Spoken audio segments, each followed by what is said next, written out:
Hoje nós estamos vivendo uma situação, especificamente no Brasil, de muita gente falando sobre o Apocalipse.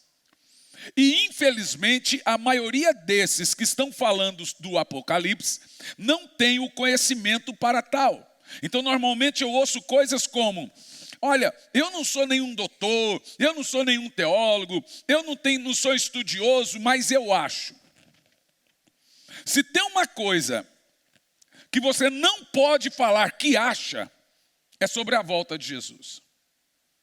Se tem uma coisa que não dá para você falar, quem sabe, talvez é assim, é sobre a volta de Jesus. O arrebatamento da igreja, você deve ser ou ter uma precisão teológica e escatológica muito grande para abordar o assunto.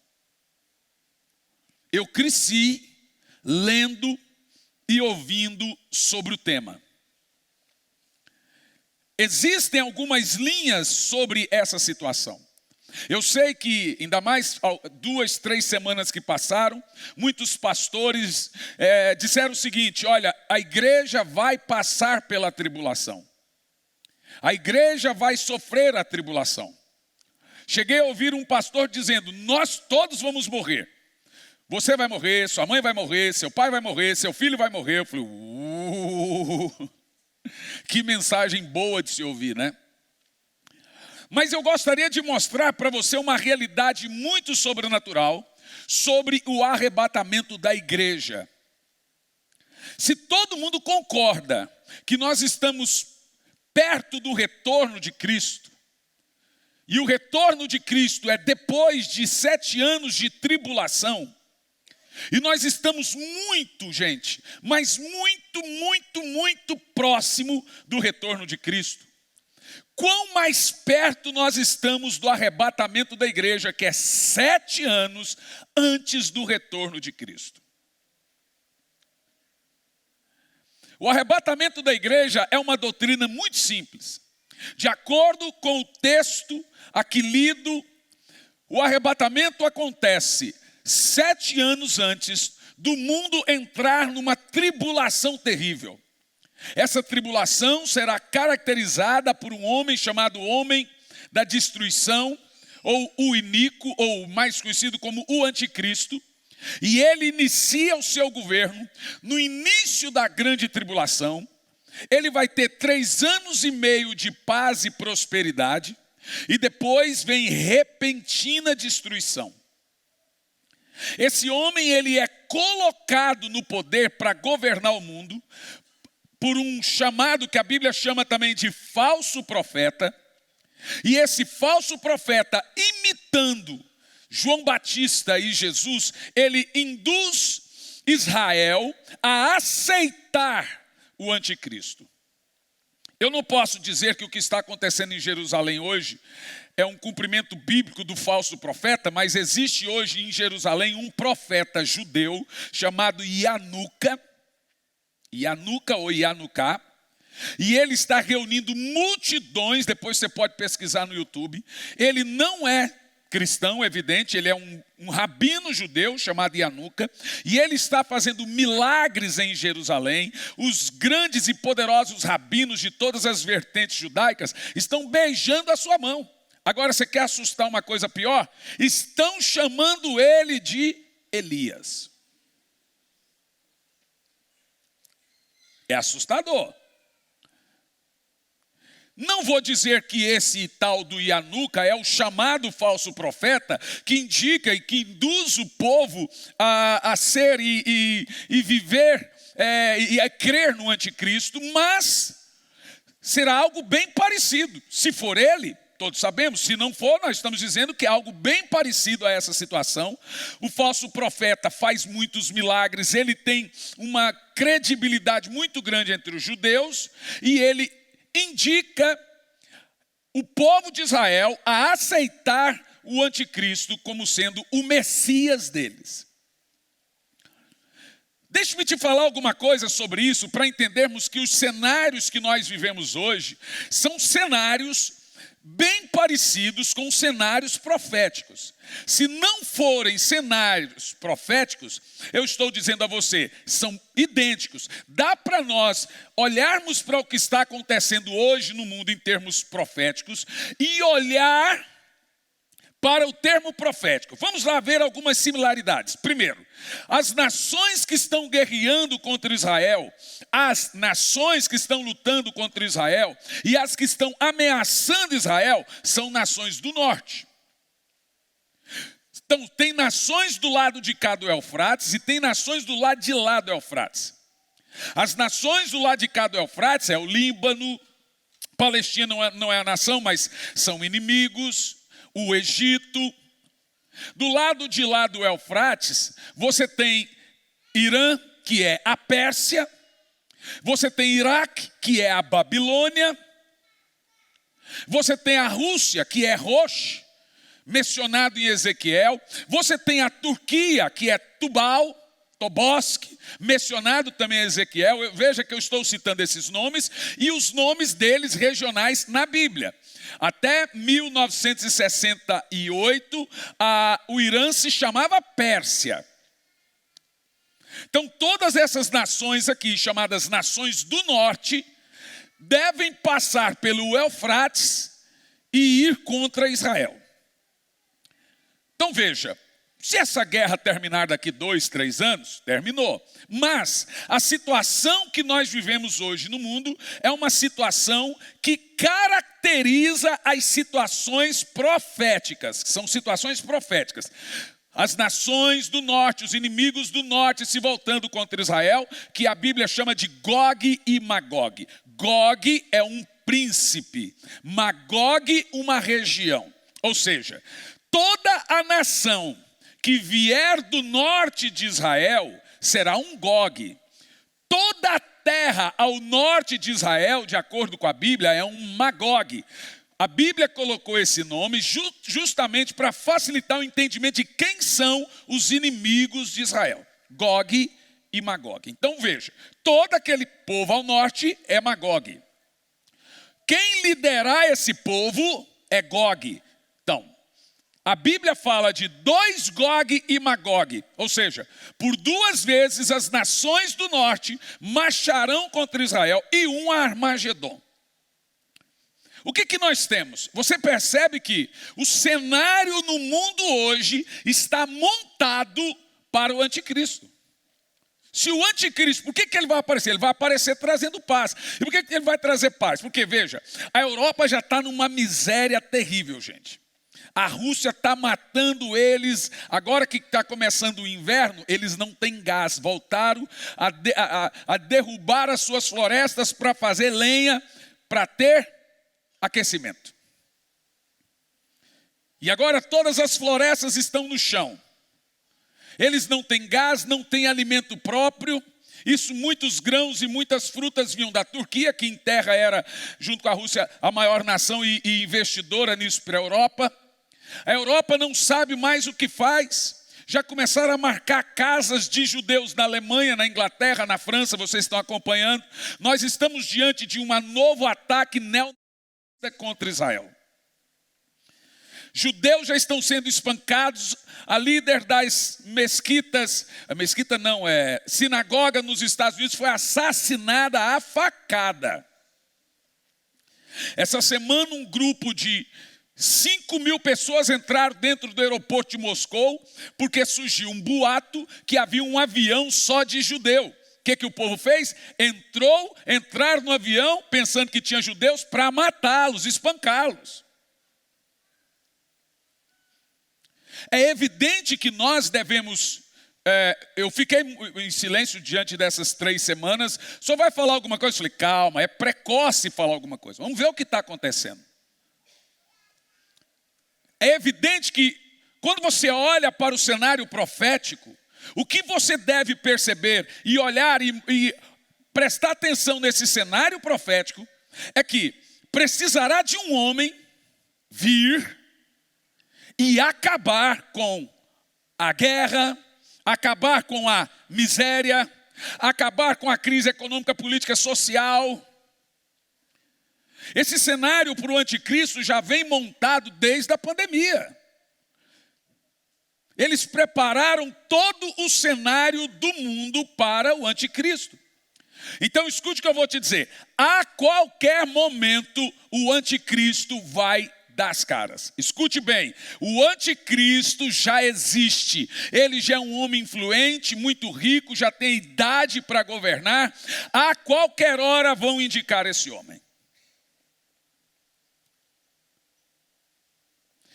Diante disso que eu falei para você nessa breve atualização, quando e em qual cenário que acontece o arrebatamento da igreja? O arrebatamento da igreja é um evento que descreve o arrancar da igreja. Quando Deus toca a trombeta, porque a Bíblia diz, ao ressoar a trombeta de Deus. Não tem a ver com as 7 trombetas do Apocalipse, porque lá são trombetas do anjo. O anjo toca as trombetas no Apocalipse. No arrebatamento, 1 de Paulo aos Tessalonicenses, capítulo 4, versículo 16, diz: ao ressoar a trombeta de Deus, os mortos em Cristo ressuscitarão primeiro, depois nós, os que ficarmos vivos, seremos arrebatados. Quando Deus tocar a sua trombeta, a igreja sobe. Ela não fica na terra. Ela é retirada da terra. Nós que cremos no arrebatamento, nós não estamos esperando um anticristo. Quem não crê no arrebatamento, ele está esperando a manifestação do anticristo. Ele não está esperando Jesus voltar. Ele está esperando o anticristo aparecer. Mas nós não somos dessa forma. Nós não somos como esses, os chamados pós-tribulacionistas, que creem que a igreja conhece o anticristo, sabe quem é o anticristo, que a igreja é perseguida pelo anticristo, tem que correr-se e morar nas cavernas, não pode comprar, não pode vender, porque eles não aceitam a marca da besta, então não pode comprar pasta de dente, não pode comprar escova, não pode comprar comida, não pode comprar nada, não pode abastecer um carro, eles vão virar... Vai ser um clima apocalíptico. A ideia deles é essa, que o crente, junto com seus filhos, com as suas famílias, não vão poder comprar e nem vender, então vão sofrer por 7 anos e depois o Senhor os livra da tribulação. Na realidade, a ideia bíblica de pré-tribulacionismo acredita bem diferente. Acredita que Jesus arrebata a sua noiva antes dos 7 anos de tribulação, para que ela não seja vilipendiada pelo anticristo. Você deixaria a sua mulher de propósito ser vilipendiada por um grande inimigo? Então a minha ideia é que você fique muito atento nisso que eu vou falar aqui, e vamos caminhar um pouquinho e entender por que Jesus vai arrebatar a sua igreja. E se você me pergunta quando será, eu digo a você quando. Eu só não digo o dia e a hora. Eu digo quando será. Eu digo. Quando o mundo estiver completamente perdido entre cumprimentos de muitas profecias. Se você parar para pensar, nós só o Afeganistão teve 3 terremotos num prazo de 7 dias. E não tem muitos meses, há pouco, nós tivemos um terremoto na Síria e na Turquia. E há 2 semanas atrás tivemos um terremoto na Argentina e no Chile. E se eu não me engano, ontem teve um outro terremoto, agora não estou lembrando aonde. Então você vê, ao mesmo tempo que nós temos os cumprimentos proféticos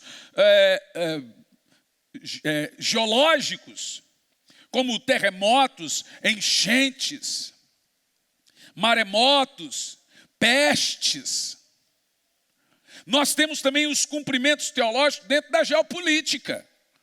A guerra, gente, o mundo inteiro está em guerra, você está sabendo disso? Então, a Rússia envolveu a Europa. Israel envolveu A Ásia. Eu vou te contar uma história. Um garotinho estava pregando em Campinas e um garotinho de 10 anos veio assim, me chamou, eu parei, pastor, eu preciso te contar um negócio. Eu falei, querido, eu estou pregando agora. Não, mas eu preciso falar. E o menininho de 10 anos. Não, mas eu preciso falar. Mas eu estou pregando. Ele contou. Falou, eu tive um sonho. E nesse sonho, a pessoa que falou comigo no sonho, falou para mim, você precisa contar para o pastor Hernani. Olha o sonho dele. Ele sonhou que viria uma terrível guerra.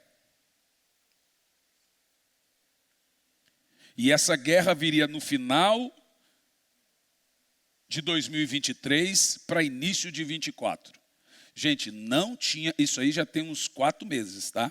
Eu estava pregando em Campinas.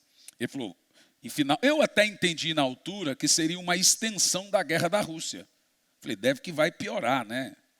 Mas não, ele falou, uma guerra, e essa guerra do Oriente Médio, ela é pior que a da Rússia. Ninguém nem fala mais da guerra da Rússia e a Ucrânia. Eu não sei se você sabe, a Ucrânia, 72% dos seus habitantes são judeus. O Zelensky é judeu. Eu só acho esquisito tudo isso. E aí ele falou assim, e depois essa guerra que viria, no final de 2024, de 23 para 24, ela iria ter uma duração de até 2027.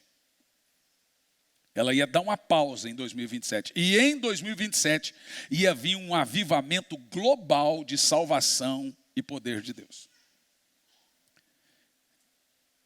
Então, pastor, estou te contando isso. Eu testificou comigo que é muito parecido com aquilo que eu prego. Eu falei assim, eu vou contar para todo mundo e vou falar que foi você que disse. Se der errado, foi você que falou. Mas eu acredito muito nisso. Eu achei que foi uma coisa assim, um garoto de 10 anos de idade mostrar, e Deus tem falado. Eu fiquei muito preocupado essa semana com esse fato desse profeta judeu fazendo milagres e sendo chamado de Elias. Depois você escreve Anuca com Y e Anuca com K, você vai ver ele fazendo milagres, tem as páginas em inglês mostrando, e o povo chamando ele de Elias. Misericórdia. Isso me preocupou. Isso é preocupante. Agora, para nós, e olhe bem para mim, agora eu me dirijo a vocês, que cremos no arrebatamento da igreja. É isso que importa, né? O que aguardar? Como aguardar? O arrebatamento descreve o arrancar da igreja, e isso, presta atenção, de forma secreta e de súbito. Significa que você será arrancado da terra num abrir e fechar de olhos, num piscar de olhos, você será arrebatado. 2 estarão no campo, um levado, outro deixado. 2 estarão no moinho, um levado, outro deixado. 2 estarão numa cama, um levado, outro deixado. Ai daquele, ai das que amamentam nesse dia. Eu imagino que as crianças vão ser arrebatadas. Então você começa a imaginar que quando a Bíblia fala de arrebatamento, a palavra arrebatamento, naquele texto inicial, 1 Paulo Tessalonicenses 4,16, vem da raiz grega arpazo, e significa pegar, levar pela força, agarrar, reivindicar para si mesmo, sequestrar. A palavra arrebatamento está na Bíblia e a ideia é sequestro, ser tirado de súbito. A ideia é que o Senhor Jesus vai levar você sem aviso prévio.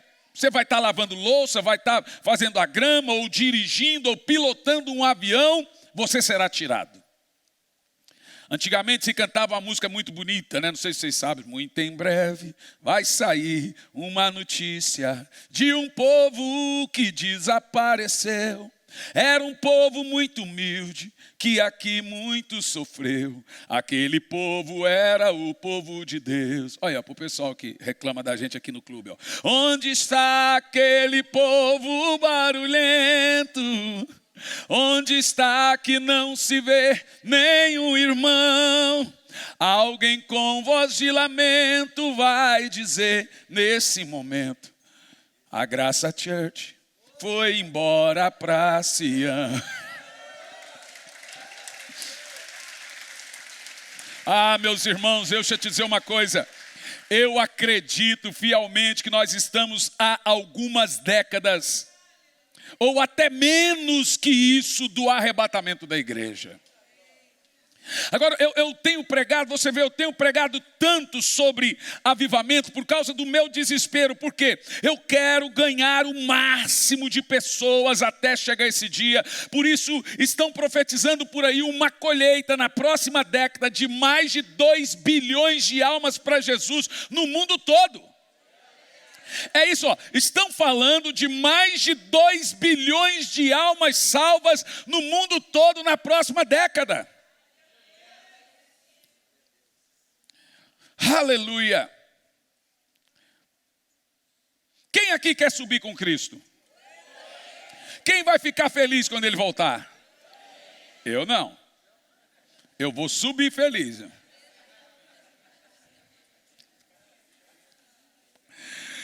Escute bem o gráfico da situação. Existe um homem que a Bíblia diz que ele virá cheio de Satanás, conhecido como anticristo, que irá governar todo o globo por 7 anos, trazendo desolação e destruição. A Bíblia afirma que durante esse período de 7 anos, a 1/3 da população irá morrer. Provavelmente uma guerra nuclear de hidrogênio ou coisa parecida, porque a Bíblia fala da pele, da carne sendo derretida. A Bíblia afirma que por 5 meses a morte será tirada e os homens buscarão a morte e não conseguirão morrer, pois a morte fugirá deles. A Bíblia também afirma que demônios que estão presos serão soltos para atormentar o homem por 5 meses. Enquanto a morte será tirada, demônios são soltos para atormentar o homem por 5 meses. E tem gente que acha que a igreja vai estar na terra num negócio desse. A Bíblia também afirma que 2 testemunhas de Deus descem em Tel Aviv para pregar. A Bíblia fala de fome, guerras que a terra vai sofrer e virá sobre toda a terra sem nenhum. Veja bem, os homens vão correr para as cavernas das montanhas e clamarão e se esconderão os homens governadores e dirão: fujam da ira do Cordeiro. Esse duro período irá durar 7 anos e terminará com o retorno de Cristo sobre toda a terra para livrar Israel da aniquilação total. Quando Israel estiver sendo aniquilado por 200 milhões de soldados de todas as nações do norte, incluindo Turquia, que são as maiores, Rússia e China, que está do ladinho ali, e aquelas outras nações, quando Israel tiver suas mulheres, casas queimadas, crianças degoladas, que já estamos vendo agora, quando ele estiver próximo à aniquilação, Zacarias capítulo 14, no versículo 5, o Senhor vem e Ele volta com a igreja que tinha subido.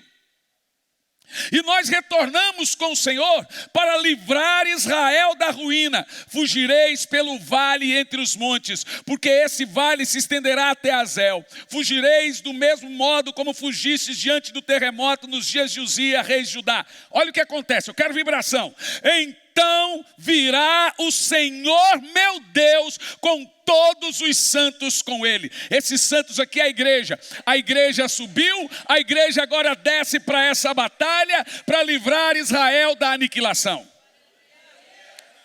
Eu sei que muita gente aí ouviu um xarope de um senhor aí esses dias, que tudo ele tem resposta. E ele só fala mal de Israel. Deus não tem nada com Israel, Deus não quer saber de Israel, Deus não está nem aí para Israel. Parece beira a blasfêmia, gente.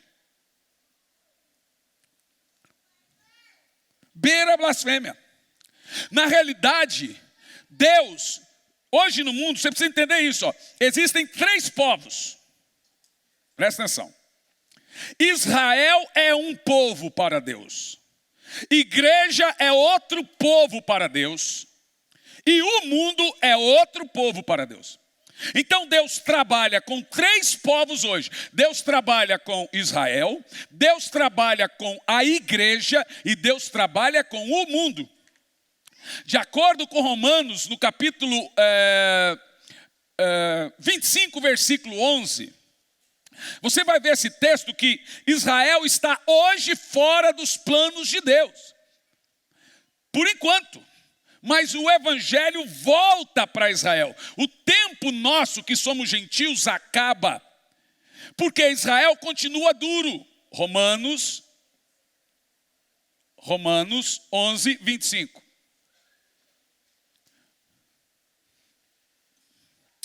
Irmãos, não quero que ignoreis esse mistério para que não sejam presunçosos. Olha o que Paulo falava. Israel experimentou o endurecimento em parte. Por que ele usa a parte assim, em parte? Porque ele está querendo dizer que não é todo Israel que ficou duro. Alguns se converteram. Os 12 discípulos, o próprio Jesus era judeu, a igreja nasceu em Jerusalém. Então, Israel experimentou um endurecimento em parte. E eles vão continuar duros até quando? Até que chegue a plenitude dos gentios. O que o texto está dizendo? Que Israel vão continuar sem crer em Deus enquanto a igreja estiver na terra.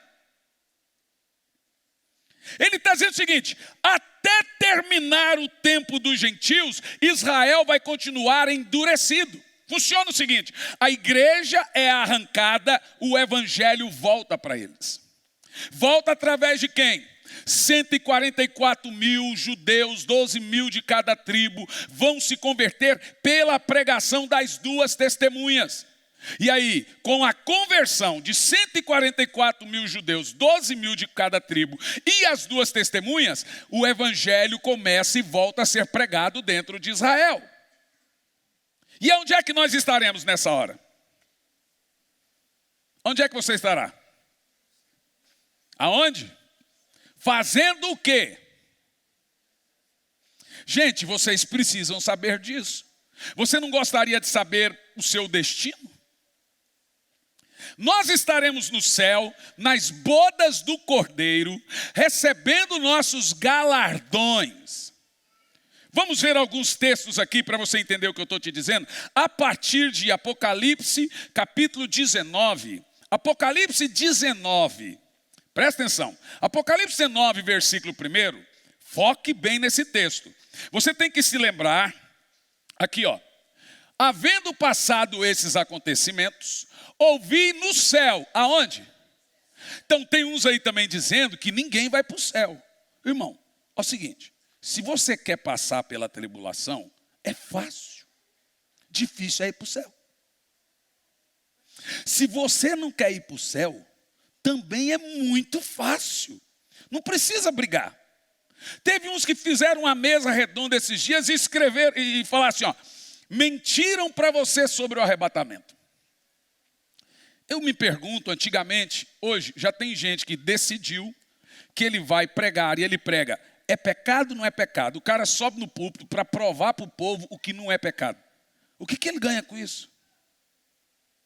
Seja honesto. Por que um cara sobe no púlpito hoje e fala assim, ó, beber não é pecado? Para que falar isso? Nós temos um país de alcoólatra. Quem ganha com esse tipo de mensagem?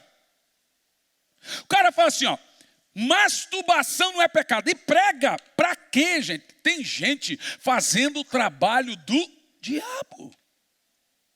Por que um cara chega aqui e fala assim, ó, não tem arrebatamento? Veja, quando o crente crê no arrebatamento, ele está preparado, ele se santifica, ele busca o Espírito Santo. Agora eu venho aqui e falo assim, não tem. Qual é a primeira coisa que a minha alma inconsciente vai ter?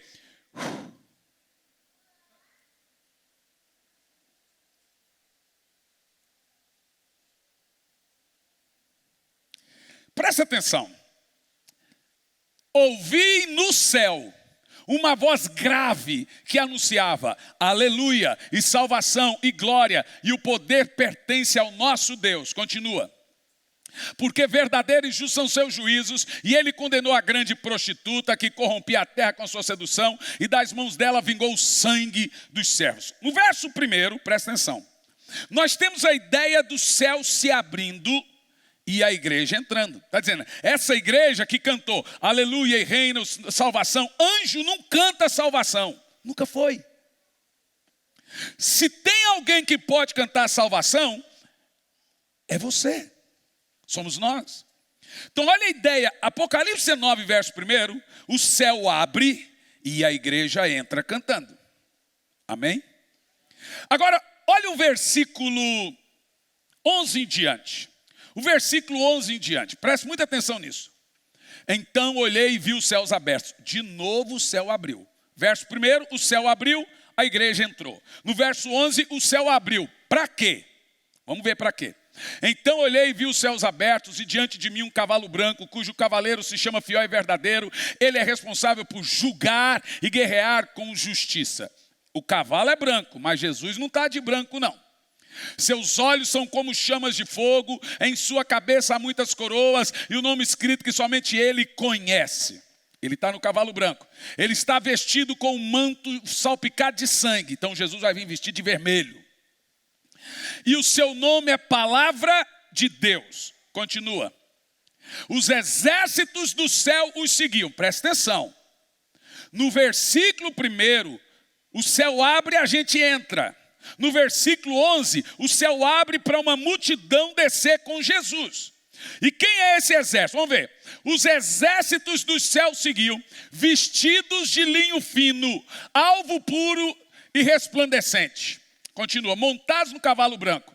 Uma espada afiada saía da boca para ferir ela as nações. Então vamos analisar aqui, volta o texto anterior.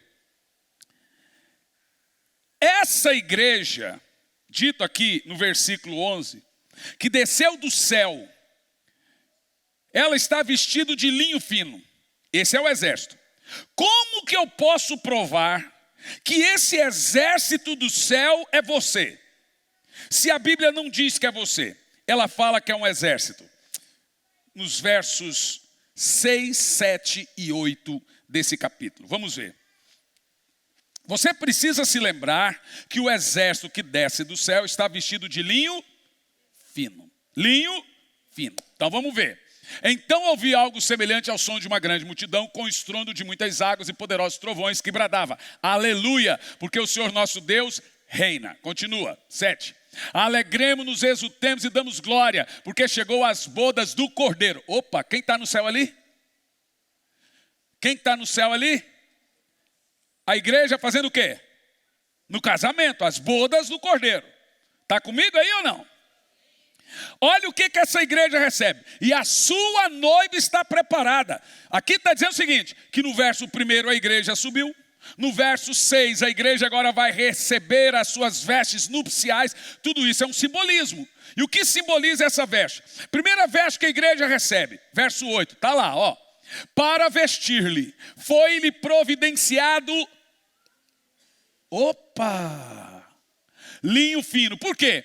Porque o linho fino representa os atos de justiça dos santos. Mais uma vez somos chamados de santos. Agora diz aqui que esse povo recebeu linho fino.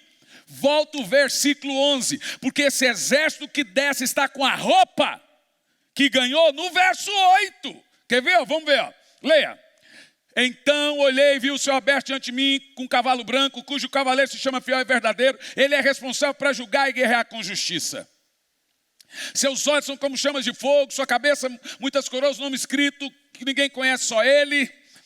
Ele estava, quem? Vamos lá. Estava vestido, manto salpicado de sangue, o seu nome se chama Palavra de Deus, esse é Jesus. E nós? Os exércitos dos céus seguiam. O que tem esses exércitos aqui? Vestidos de linho. Veja bem, a igreja chega lá noiva, se casa e se transforma num poderoso exército. Por isso que a Bíblia diz que de um povo fraco, o Senhor faz um poderoso exército. Irmãos, nós teremos a força de um anjo, nós teremos a capacidade de um anjo, a qualidade de um anjo, a santidade de um anjo, as vestes de um anjo. A Bíblia diz que seremos como os... Por isso que eu digo que o céu é maravilhoso. Existe, olha aí, tem uma aventura no céu violenta. Olha a aventura que nós vamos passar aí, ó.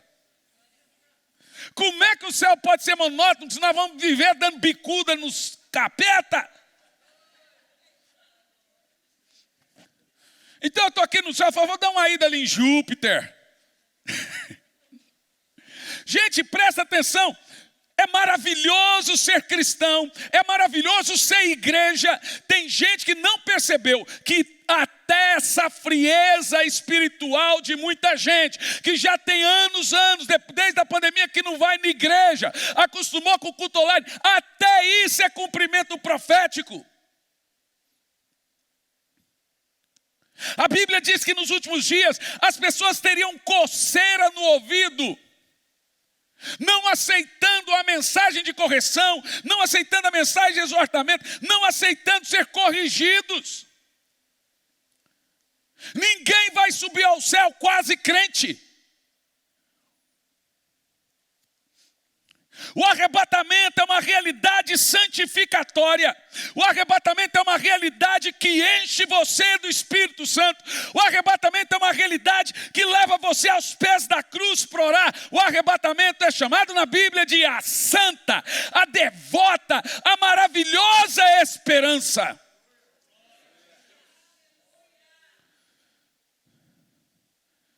O que a Bíblia Sagrada nos ensina é que você deve pautar a sua vida por essa esperança. Aqui dói, mas lá no céu não irá doer mais.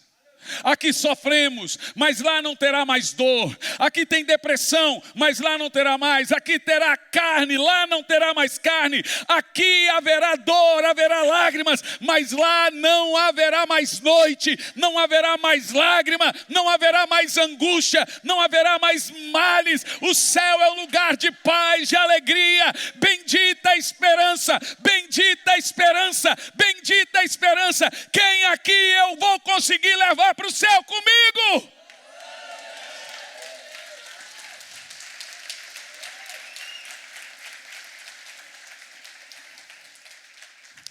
Sabe, meus irmãos, talvez você não é perseguido como os irmãos na Coreia, ou na China, ou em algum interior da África, ou até mesmo aqui na América Latina, em alguns países. Mas você tem sido perseguido e pressionado espiritualmente. Você tem sentido uma pressão na sua mente muito grande.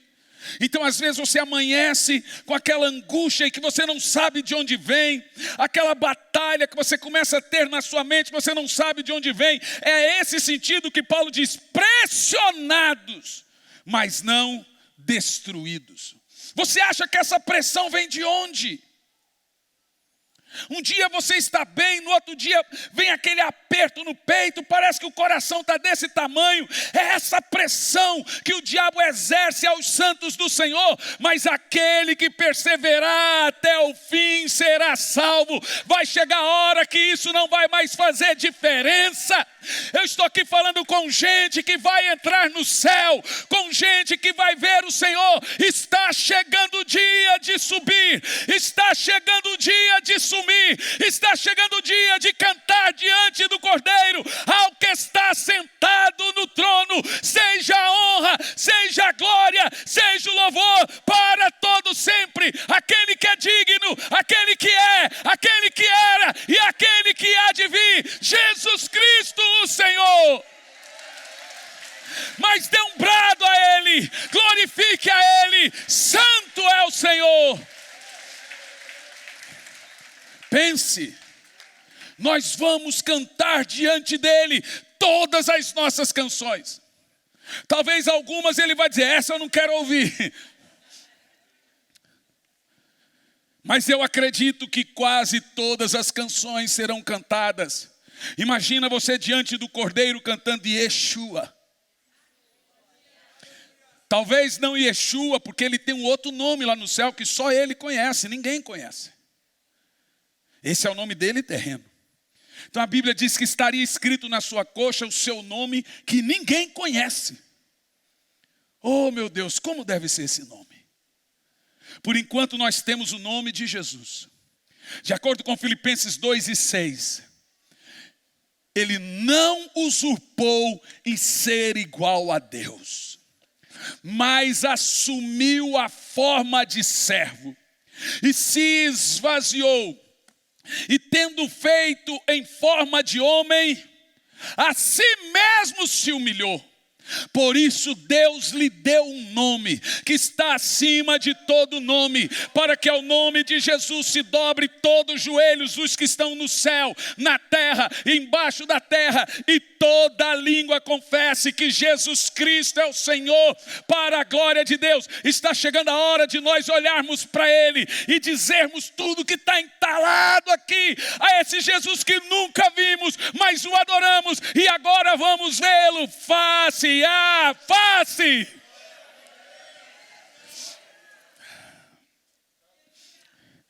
Está chegando a hora dos apaixonados por sua presença. Quando você chegar no céu, você terá o Espírito Santo. O seu coração estará tão inundado do Espírito Santo. E irmãos, eu não sei se você já teve essa experiência de estar tão inundado do Espírito Santo, que naquele momento que você está inundado, pouco importa que carro você tem. Naquele exato momento que você está inundado, pouco importa aonde você está. Quem está do seu lado se torna irrelevante diante dele, claro. Agora pense, algumas pessoas perguntam, como é que nós vamos viver toda a eternidade? Mas não vai ser monótono? Quando você está inundado do Espírito Santo, é monótono? Imagina você cheio do Espírito Santo. Hoje, amanhã, você dorme cheio do Espírito Santo, você acorda cheio do Espírito Santo, por 1000 anos cheio do Espírito Santo, 2000 anos cheio do Espírito Santo, por toda a eternidade, o Espírito Santo te inundando da presença dele, e quando você olha para Jesus, você fala, meu Deus, pensa comigo. Eu estava conversando com um pastor esses dias, e eu disse, imagina pastor, parece que aquilo que a gente tanto sonhou e tanto pregou está prestes a acontecer. A meu ver, essa deveria ser uma das principais mensagens da igreja.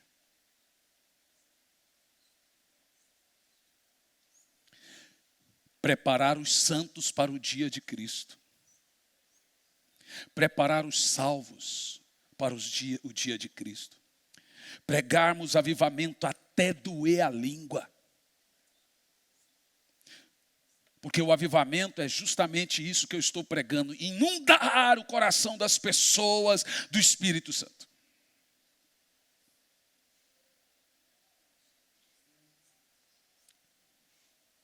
Eu estou olhando daqui. E eu estou vendo o Espírito Santo inundando corações.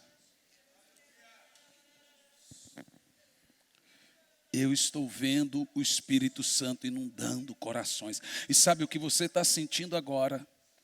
É a presença do Espírito Santo. Enquanto o Espírito Santo nos inunda, você começa a cultuá-lo. Ore em línguas. Essa é uma das maneiras de respeitar a presença dele. Faça isso. Se você não ora em línguas, fale palavras. Gente, sem o Espírito Santo ninguém será arrebatado. Quem arrebatou Elias foi o Espírito Santo.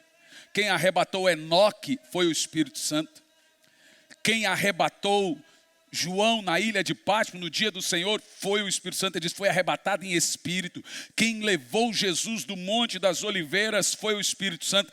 É o Espírito Santo que vai levar a igreja do Senhor. Eu quero que você gaste alguns minutos orando em línguas agora. Sabe o que vai acontecer? Para alguns pode vir uma crise de choro gostosa, deliciosa. Mas o Espírito Santo vai inundar seu coração agora de uma maneira sobrenatural. Seja inundado. Seja inundado.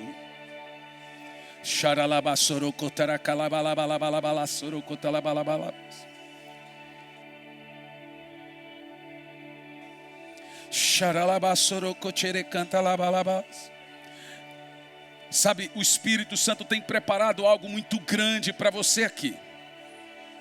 O Espírito Santo tem preparado algo muito grande para você aqui. Tem gente que receberá uma unção nova, uma unção sobrenatural agora.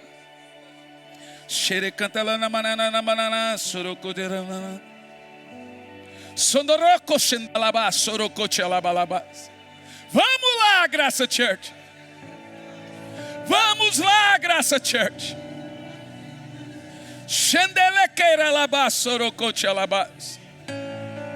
Erresundolomai quiristolocochere calabas. Ele está inundando você, irmã. Pega essa pequena para mim aqui. Eu quero liberar sobre a pequena da frente. Chororocochere cantalabas. Enesondolocatalabas, xere cantalabalas. A pequena lá. Oh Espírito Santo, vamos, abre a sua boca. Abre sua boca. Oh Espírito Santo. Oh Espírito Santo, por isso que o Espírito Santo está com pressa. Ele está batizando criança de 3 anos, criança de 2 anos, criança de 4 anos. Por isso que ele está tocando. Qual o seu nome? Quantos anos você tem? 11. O Espírito Santo veio sobre você. Vamos dançar.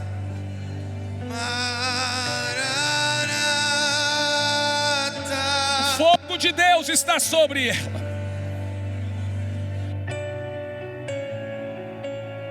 Eu já coloquei.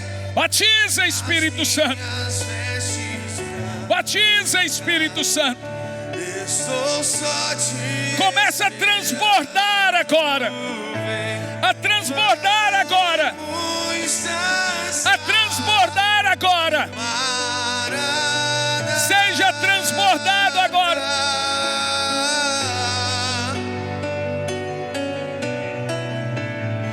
Ele está batizando e transbordando agora.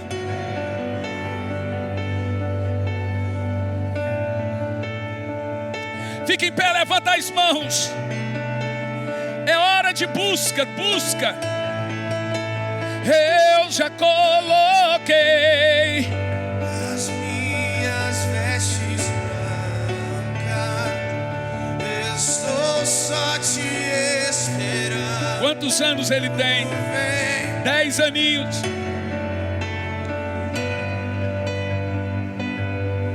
Espírito Santo, enche agora. Batiza agora. Batiza adultos, batiza crianças. Transborda agora, Espírito Santo. Se for um só, eu não imaginava que era lindo assim. Que era lindo assim. Meu noivo esperado. Eu abro a minha casa.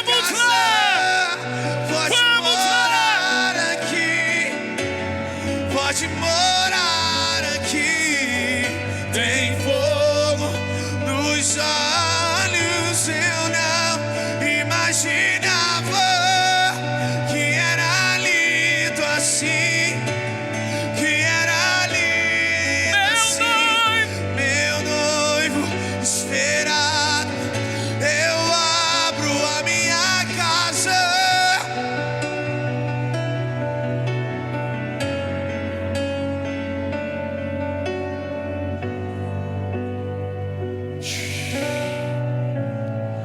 Essa é a geração dos que buscam a face de Deus. O Espírito Santo está batizando agora quem não é batizado. Essa é a maneira dele preparar a igreja. É assim que ele prepara o seu povo, enchendo do Espírito.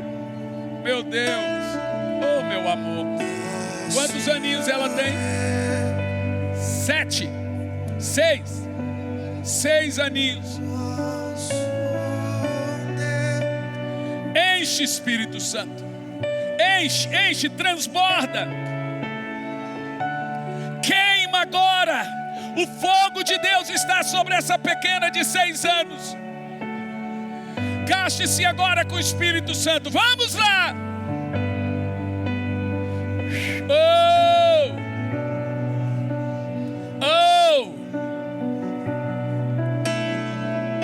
Pastores, passem colocando as mãos em cada um, ministrando o enchimento do Espírito Santo.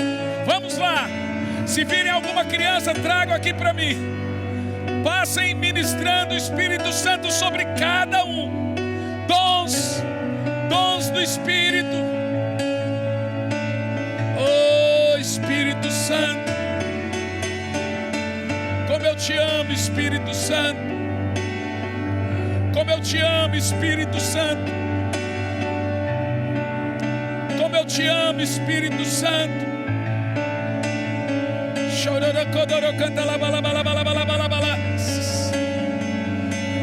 O Espírito Santo está aqui agora, de uma maneira sobrenatural. Aproveita.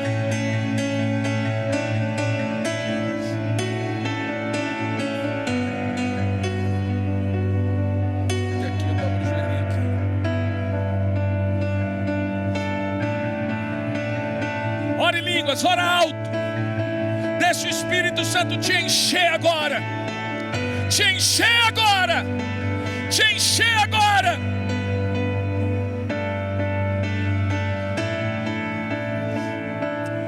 Oh, Ele está tocando nos pequenos, tocando o coração dos pais aos filhos e dos filhos aos pais. Oh Espírito Santo, nós te amamos. Nós te amamos, Espírito Santo.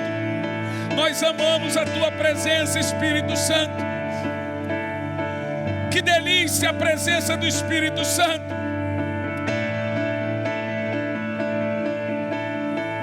Oh!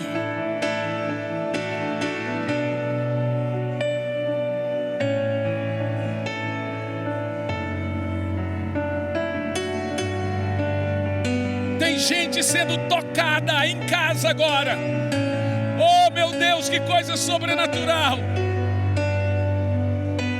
Que coisa sobrenatural, que coisa sobrenatural.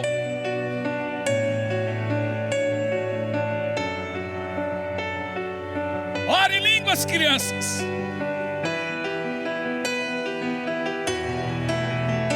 Eu estou vendo um azeite quente descendo aqui agora.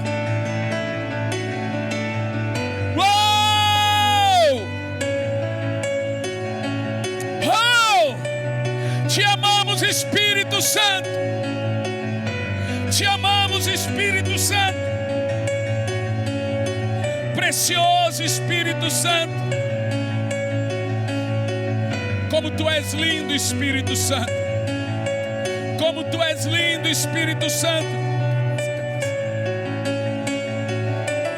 O Espírito Santo está curando alguns agora.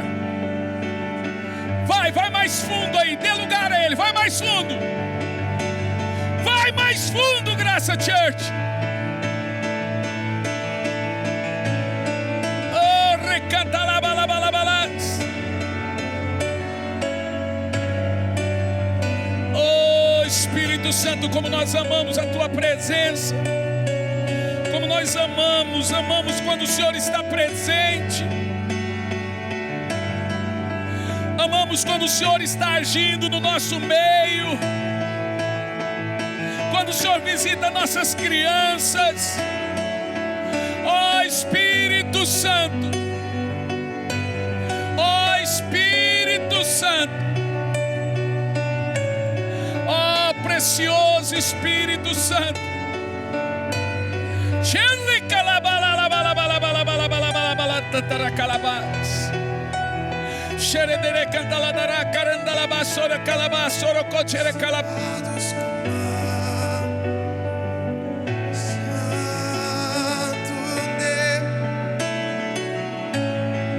Mostra a tua glória hoje aqui. O fogo de Deus está sobre sua cabeça agora. Faz que o céu se derrama, teu poder, quando estamos santo Deus, mostra a tua glória hoje aqui.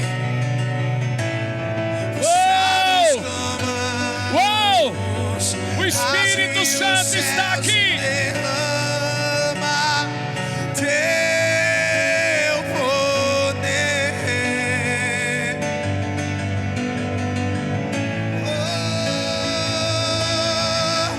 Então vem, Santo Espírito, vem sobre nós com teu fogo que consome, com tua chama de amor, que quando estamos santo Deus, mostra a tua glória hoje aqui nesse lugar, prostrados clamamos, faz que o céu se derrama teu poder.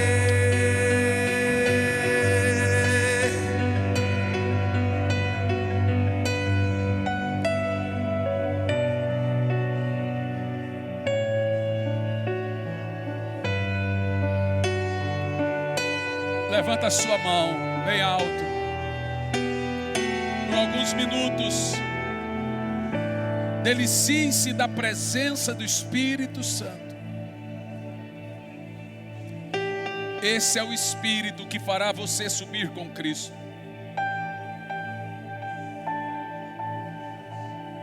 Esse é o Espírito.